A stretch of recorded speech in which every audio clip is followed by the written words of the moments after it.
114. Algum tempo, na verdade, não teria sido recente. Não havia, na verdade, critério de como seria essa transformação do antigo postão 24 horas e como seria transformado em uma unidade de pronto atendimento.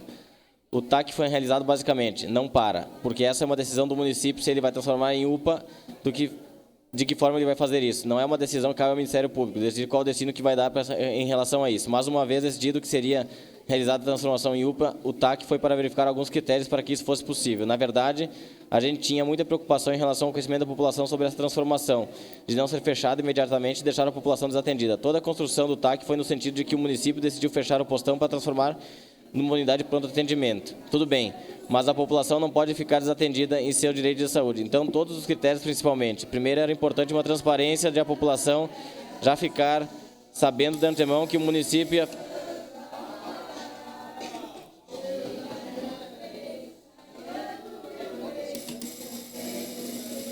Atrapalha, né? Pessoal, por favor. Por favor, pessoal. Vamos permanecer sentados, vamos permanecer em ordem. É bom para todo mundo. Tudo bem, mas a população não pode ficar desatendida em seu direito à saúde. Então, todos os critérios, principalmente, primeiro é importante uma transparência de a população já ficar sabendo de antemão que o município ia fechar o postão para evitar que as pessoas chegassem lá para serem atendidas e encontrassem o postão fechado, não soubesse para onde ir. Então, houve uma preocupação toda na construção do TAC, para não deixar a população desatendida no período em que tivesse serviço a menos. Na verdade, com o postão fechado, haveria uma diminuição e teria que haver um incremento de atendimento nas unidades básicas de saúde, um incremento de atendimento na outra UPA, que estava funcionando. Então, a preocupação do TAC foi toda essa, no sentido de estabelecer que com o município algumas garantias de que a população não ficasse desatendida no período em que houvesse fechamento do postão. Doutora Cássia Kuhn. E o município vem cumprindo desde então essas cláusulas do TAC? Fabiano de Moraes. Sim, sim. Normalmente a gente faz reuniões periódicas até para fazer alguns ajustes. Como é um TAC que tem vários requisitos, vários itens e algumas questões tiveram que ser revistas, até algumas questões de prazo que já houve. Mas a gente entende que a obra é pública. É algo que às vezes foge um pouquinho do padrão e podem ocorrer determinados atrasos, mas na sua maior parte foi cumprido no prazo. Algumas outras questões foram objeto de aditamento para ajustar realmente as questões que estavam pendentes. Doutora Cássia Kuhn, foi uma preocupação quando foi firmado o TAC, a realocação dos servidores que trabalhavam no PA 24 horas? Isso fazia parte do ajustamento ou o Ministério Público não? Fabiano de Moraes, na verdade, Cássia Kuhn, acompanhou isso? Fabiano de Moraes, foi acompanhada pelo TAC. Essa questão também não, mas não era algo que era objeto do TAC. O objeto do TAC era efetivamente a transformação do postão numa. Claro que houve uma preocupação do TAC, de que não houvesse também um descaso em relação aos servidores. Existia uma preocupação em relação aos próprios servidores, não só a população, em relação à informação, mas também aos próprios servidores. Não poderia ocorrer de simplesmente, amanhã vocês não vêm trabalhar aqui, vocês vão estar trabalhando em outro local. Então, houve uma preocupação em relação a isso, em um item do TAC, se não me engano, um ou dois itens do TAC, mas o objeto específico não era esse, porque, na verdade, são servidores municipais e o município que teria a liberdade de dizer onde eles iriam trabalhar ou não, enquanto o postão estivesse fechado. Não era atribuição do Ministério Público indicar qual seria o destino dos servidores. Doutora Cássia Kuhn, como o senhor afirma que houve acompanhamento pelo Ministério Público foi notado? Em algum momento, em algum descaso, com servidores nessas alocações em novas UBS ou em outros pontos de atendimento? Fabiano de Moraes, o TAC foi cumprido em relação a esses pontos. A gente não teve acompanhamento de cada servidor específico. Em princípio, não teria nem condições de fazer esse acompanhamento, mas relativamente o item do TAC foi cumprido pelo município. Cássia Kuhn, é de conhecimento que o município, através da Secretaria Municipal da Saúde, presta conta sobre o TAC, se não me engano, quinzenalmente, seria isso ou mensalmente, com relatórios? Fabiano de Moraes, não me lembro se mensalmente, se não me engano, ininteligível. Acho que era quinzenalmente, e depois a gente trocou para mensalmente, mas há pressão de contas e acompanhamento do Ministério Público. Doutora Cássia Kuhn, e essa pressão de contas vem sendo satisfatória em relação ao que o município vem fazendo, Fabiano de Moraes? Sim, teve alguns pontos que a gente teve que fazer uma revisão do TAC, e a gente até sabe que existem alguns problemas que decorrem, às vezes, não da própria vontade do município, mas de fatores outros que ocorrem em qualquer tipo de obra, especialmente pública. Mas não há nenhum descumprimento flagrante de algum item do TAC. Cássia Kuhn, a UPA abrirá na forma de gestão compartilhada, como assim já funciona a UPA Zona Norte. Houve uma denúncia no Tribunal de Contas do Estado quanto às possíveis legalidades do chamamento público dessa gestão compartilhada, não sendo acatado por aquele órgão de fiscalização, porque não vislumbrou elementos suficientes. O senhor entende que o órgão fiscalizatório TCE, ao não acatar a medida acautelatória e seguir fiscalizando o processo com análise de contas do gestor e do município, cumprir as medidas cabíveis para aquele ato? Seria essa medida cabível para a fiscalização de uma possível irregularidade na realização de licitação? Fabiano de Moraes, na verdade, eu não conheço o processo do TCE. E acho que não poderia manifestar em relação a isso, se isso foi correto ou não foi correto. Mas foi uma decisão do TSE que deve ter analisado a documentação recebida, mas não caberia a mim dizer se estava correto ou não. Cássia Kuhn, essa documentação foi levada ao seu conhecimento do Ministério Público? Fabiano de Moraes, em relação a qual documentação especificamente? A posterior ou a anterior? Cássia Kuhn, pedido de medida cautelatória para a realização de chamamento público para gestão compartilhada. Fabiano de Moraes, a medida cautelatória foi em momento anterior. Cássia Kuhn, foi agora, abriu o chamamento público. Fabiano de Moraes, acho que foi encaminhada a cópia para o Ministério Público para conhecimento. Cássia Kuhn, para conhecimento, Fabiano de Moraes, Cássia Kuhn, recentemente houve um aditamento ao TAC, onde ficou ajustado que a conclusão das obras da reforma, instalação de equipamentos imobiliários e contratação de empresa para gestão compartilhada deveriam se dar em prazo hábil, para que o início dos atendimentos de forma correta da UPA Central 24 horas ocorresse até 31 de 12 de 2019. Dessa forma, podemos dizer que as cláusulas do TAC foram cumpridas, faltando somente a cláusula princípio, que seria a abertura da UPA. Fabiano de Moraes, acho que sim. Se não me engano, se tem alguma outra cláusula, é alguma cláusula menor de algum detalhe em relação a específica a algum ponto que não tão relevante, porque eram muitas cláusulas, eram várias cláusulas. Mas relativas ao fechamento do postão em relação às questões de reforço das UBS e outras questões, todas foram cumpridas. E a maior que estava pendente ainda era a questão da abertura da UPA, na verdade o TAC. E também a questão de que forma o município vai fazer a gestão não é algo que caberia ao Ministério Público dizer que se faria gestão compartilhada, colocaria servidores ou outra forma de gestão, de questão. O TAC não previa isso, isso era uma questão do município, era uma questão de escolha do gestor. Mas em relação ao cumprimento em si, do TAC, se não me engano, se tem alguma outra cláusula, é alguma coisa muito específica, de menor. Acho que, se não me engano, a questão foi ampliado o prazo da questão de agendamento eletrônico. Se não me engano, talvez o TAC, onde ficou previsto ainda para o ano que vem por questões de logística, questões de licitação do município. Também foi ampliado o prazo. Acho que foram esses únicos dois pontos que ficaram. A questão da abertura, que foi dado esse prazo até o final de dezembro, final deste ano, e a questão do agendamento eletrônico, os demais itens estariam cumpridos. Cássia Kuhn. Fechamento do PA 24 horas para a reforma, autorizado por meio do TAC, remoção de servidores para exercerem suas funções em UBS e outras unidades de saúde, caracteriza infrações políticas administrativas? Fabiano de Moraes. O fechamento é um ato do município, não foi autorizado pelo TAC. O TAC, na verdade, ajustou algumas condições para que o município pudesse realizar essa obra no postão sem causar nenhum tipo de transtorno na população. Então, em relação ao fechamento em si e ao atendimento da população, o que foi observado foi que não houve nenhum prejuízo maior, exceto aqueles prejuízos normais. A gente sabe que a saúde pública em qualquer lugar do Brasil tem vários problemas, mas não foi apurado nada mais grave especificamente em relação a essa questão do fechamento do postão. Doutora Cássia Kuhn, certo, muito obrigado, doutor Fabiano. Considerando que a defesa não tem mais nenhum questionamento, nesse momento, para fazer para o doutor Fabiano, fica à disposição da comissão. Presidente Alceu Tomé. Passaremos nesse momento aos questionamentos dos vereadores que integram a comissão processante. Eu abro mão e passo a palavra se eventualmente o vereador Fiuza quiser fazer algum questionamento. Vereador Elisandro Fiuza. Obrigado, senhor presidente. Boa tarde a todos os presentes. Primeiramente, agradecer a Vossa Excelência, Procurador da República, doutor Fabiano, pela sua presença aqui nas oitivas. Duas perguntas. Em relação ao TAC, termos de ajustamento de conduta. Na sua visão, na sua ótica, seria na preocupação do planejamento que teria o projeto do Executivo para não deixar desassistidos os serviços de urgência e emergência? Fabiano de Moraes. Vereador, eu não entendi muito bem qual o questionamento. Elisandro Fiuza. Em relação ao TAC, que foi formado entre Executivo e Ministério Público, na sua visão, seria na preocupação de um planejamento do projeto do Executivo para que não viessem a ficar desassistidos os serviços de urgência e emergência?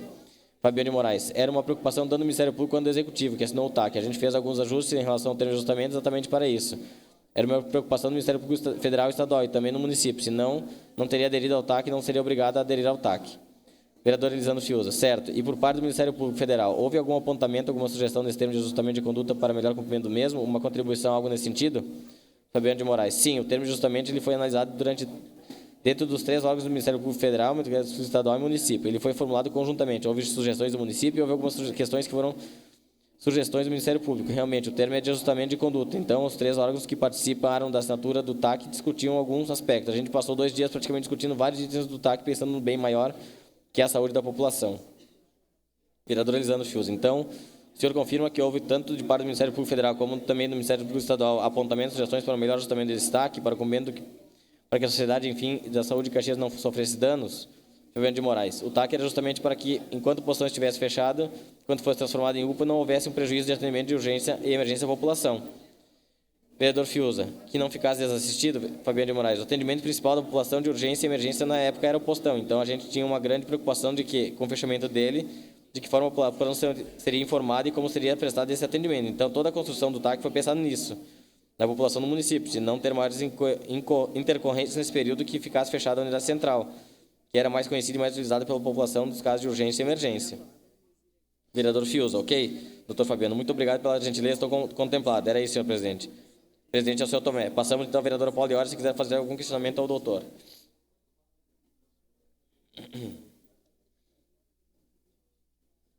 Vereadora Paula Iores.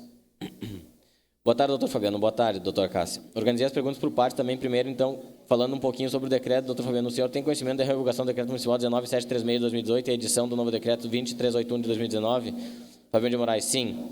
Vereador Paulo Iores, tem conhecimento? Fabiano de Moraes, pelos números não vou saber, mas acredito que estamos falando da mesma coisa. Vereador Paulo, fala da matéria dos eventos temporários. Fabiano de Moraes, sim, eu sou péssimo para decorar o número de lei até hoje, mas eu acredito que a gente esteja falando a mesma coisa. Vereadora Paulo Iores, eu agora já decorei. Vossa Senhora teve participação em algum desses decretos? Fabiano Moraes, não, participação nenhuma. Vereador Paulo Iores, nenhuma. Fabiano Moraes, o decreto é editado pelo prefeito? Não tem. Vereador Paulo Iores, certo. Vossa Senhora promoveu alguma reunião com a OAB, Câmara de Vereadores e Conselho de Cultura e Secretaria do Município para a elaboração de uma nova minuta para a edição do novo decreto? Fabiano de Moraes, não. Para a elaboração, mas a reunião foi destinada a apontar alguns problemas que havia no decreto, porque havia várias reclamações em relação ao decreto e sua aplicação. Mas quem elabora o decreto em si é o município. Ele pode e deve consultar a população em relação a qualquer questão. Sempre é importante ouvir a população, mas quem elabora é o município. Vereador Paulo Iores, ok. A Câmara de Vereadores, através da Comissão de Direitos Humanos, tem que baixar um pouco aqui. Cidadania ou sua presidente, vereadora Denise Pessoa, participou dessas reuniões. De alguma forma ou de outra em que você esteve presente, Fabiano Moraes, participou da reunião, essa reunião pública que foi comentada até pela procuradora do município aqui, que foi essa reunião maior, que foram convidadas várias pessoas, tinha várias secretarias do município, 3 ou 4 secretarias do município, a procuradoria estava presente, o conselho, era uma reunião aberta a participação de todos, para todos. Vereadora Paulo Iores, certo, Vossa Senhoria participou de alguma reunião ou audiência pública para montagem ou mudança desses decretos? Fabiano de Moraes, como montagem ou mudança, em que sentido? Paulo Iores, de um para o outro e alterações, Fabiano de Moraes, a reunião foi nesse sentido, de apontamentos, e a cronograma seria perguntado para o município em relação a como faria a alteração. O município apresentaria um cronograma e apresentou nesse cronograma o Ministério Público, mas foi nessa reunião pública que surgiu essa ideia de o município fazer um cronograma para rever o decreto com a participação do Conselho, ouvir todos os órgãos interessados e as pessoas interessadas. Vereadora Paulo Iores, nessa reunião de que o senhor participou, o Corpo de Bombeiros estava presente para montar o decreto? Fabiano Moraes, não para montar o decreto, mas estava presente. Se não me engano, tenho a lembrança de que eles falarem sobre a questão dos alvarás de proteção. Vereador Paulo Iores, foram tratados assuntos pontuais do decreto, espaços que seriam disciplinados para uso de PPCIs nesse aspecto? Fabiano de Moraes, em relação ao espaço. Não entendi, vereadora, desculpe. Vereadora Paula, com a participação dos bombeiros, foi conversado a respeito de espaços que seriam disciplinados no uso de eventos, que se necessitaria PPCI? Fabiano de Moraes, se não me engano, na época os bombeiros falaram que eles mesmos tinham uma disciplina própria do Estado. Então, essas questões seriam consultadas aos bombeiros que eles indicariam o que precisaria, se não me engano. Isso faz mais de um ano essa reunião, mas tenho a impressão de que houve essa manifestação dizendo que a questão do PPCI é uma regulação que já existe do próprio Estado em relação a essas questões. Então, que seriam consultados eles de que forma seria feito. Vereadora Paula, então, o encaminhamento é que não faria parte do decreto, seria uma legislação própria, é isso? Fabiano de Moraes, na verdade, não sei se foi um encaminhamento. É que já existia uma regulação dos critérios do PPCI pelo próprio Estado, então dependeria, cabe a eles, bombeiros, fazer a análise se está correto ou não o PPCI. Vereador Paulo Iores, ok, o prefeito participou da reunião? Fabiano Moraes, não participou. Vereador Paulo Iores, Vossa Senhoria foi procurado por algum dos integrantes da administração, secretários, prefeito, para prestar esclarecimento na edição do primeiro decreto e também na edição desse novo decreto? Fabiano Moraes, do primeiro decreto, não. Do segundo decreto foi exatamente essa questão do cronograma, que foi encaminhado como uma cópia para o Ministério Público. Vereadora Paulo Iores, foi solicitado pela Prefeitura a Vossa Senhoria ou Ministério Público Federal que se manifestasse via parecer ou orientação sobre a revogação do decreto número 19 do primeiro decreto e a edição do novo? Fabiano Moraes, não, nesse termo. E não caberia o Ministério Público para fazer parecer. Vereador Paulo Iores, não dá consultoria? Fabiano Moraes, o Ministério Público, constitucionalmente, o Ministério Público não é órgão de consultoria, então não caberia ao Ministério Público dar parecer em relação ao decreto. Vereadora Paulo Iores, só fiscalizações? Doutor Fabiano Moraes, poderia apontar, mas não no sentido de dar parecer. Normalmente, quando a gente discute até questões, a gente sempre busca ininteligível, exatamente por isso que as pessoas interessadas apontem o que elas entendem que deveria ser alterado, que poderia ser melhorado. Porque não cabe ao Ministério Público dizer exatamente, e sim apontar algumas coisas e ininteligível. Importante exatamente para isso, para a comunidade, os maiores interessados em relação, que são atingidos pelos decretos. Houve algo semelhante em relação às questões ininteligível. Mas é exatamente para dar talvez trazer a população maior interessada e indicar o que está vendo de problemas, porque nessas reuniões foi verificado que algumas ininteligível do decreto, ele tinha algumas questões, mas mesmo o município às vezes aplicava o decreto, às vezes não. Então havia alguns problemas relativos a essa questão. Vereadora Paulo Iores, Vossa Senhoria sabe informar se o prefeito aguardou a sua análise ou do MP para a edição do novo decreto ou se editou anteriormente? Fabiano de Moraes, acredito que não, mas ele nem precisaria aguardar, então não havia uma obrigação em relação a isso, não havia nenhum. Tanto não teria dado parecer, não seria ininteligível, nem ele precisaria aguardar a manifestação do Ministério Público para editar o decreto. Vereador Paulo Iores, entendi. Para o senhor, como Procurador da República, os decretos, esse decreto que está em vigor, no caso do 2381, eles estão dentro dos limites da lei e criam oportunidades iguais a todos? Fabiano de Moraes, eu acho que em alguns pontos ele limita o direito de liberdade da reunião, que foi objeto da ação. Foi exatamente essa argumentação também que foi utilizada na recomendação e na ação que... Vereadora Pauliores, quais seriam os problemas desse decreto? Fabiano de Moraes, ele é aplicado para manifestações de direito de reunião e de liberdade de expressão. Ao aplicá-lo para uma liberdade de expressão, dia de reunião, evento que não teria um caráter comercial ou outro caráter, ele acabaria infringindo de certa forma. Não seria o decreto em si, mas seria a interpretação do decreto que poderia infringir o direito de liberdade de reunião. As pessoas elas têm o direito constitucionalmente garantido. Tanto é que eu acho que, se não me engano, o decreto fala em alguns eventos políticos, religiosos e culturais. Nesse novo decreto, assim.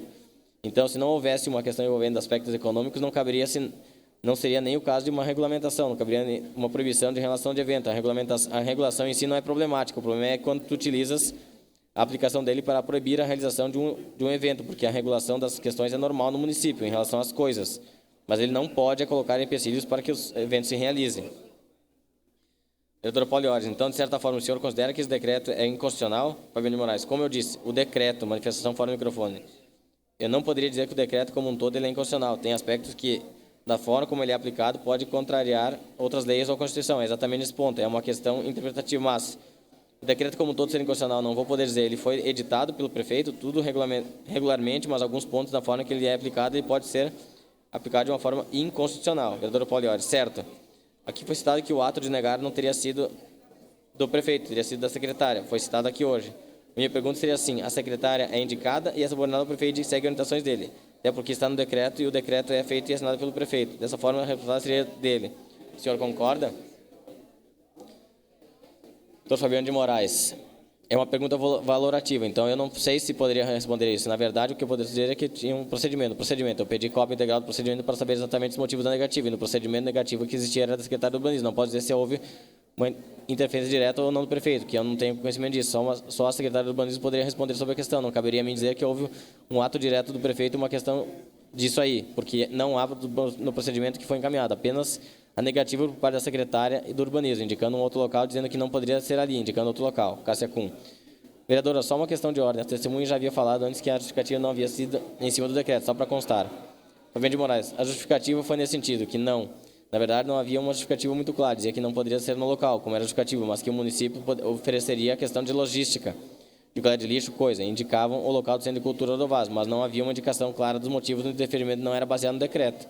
O deferimento não dizia, de acordo com o decreto, não pode ser realizado nesse local. Não utilizava o decreto como fundamentação.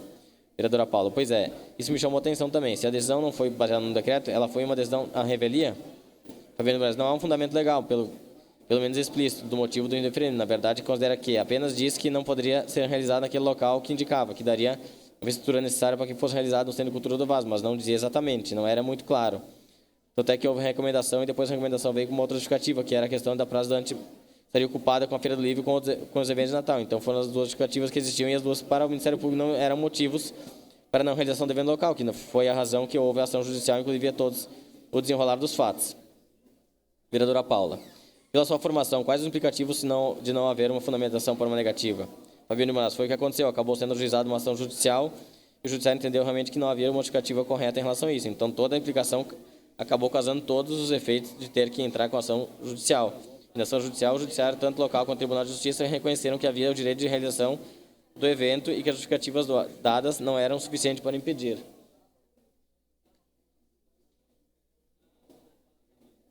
Vereadora Paula, bem, seguindo na benção dos freios, então, Vossa Senhoria tem conhecimento de que foi negado o uso da praça Dante para a realização de sinal bênção da praça, que ocorre há mais de 14 anos, o Ministério Público Federal tem conhecimento de tal negativa?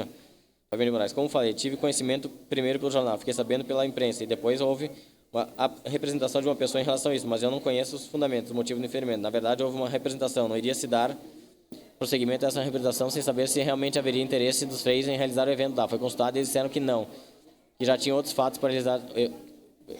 Então foi arquivado o procedimento.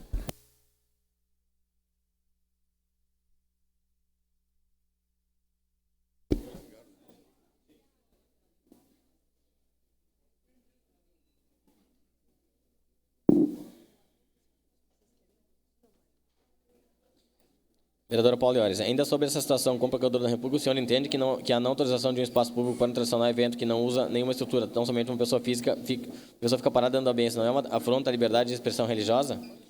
Fabiano de Moraes, eu não conheço os fundamentos do município em relação ao indeferimento, então eu não poderia dizer exatamente sobre isso. Eu não poderia afirmar e não afirmar sem conhecer o motivo do indeferimento, mas em princípio estaria abrangido pela liberdade religiosa na mesma forma que toda manifestação de pensamento, mas eu não conheço os motivos do indeferimento para dizer se foi correto ou não o indeferimento.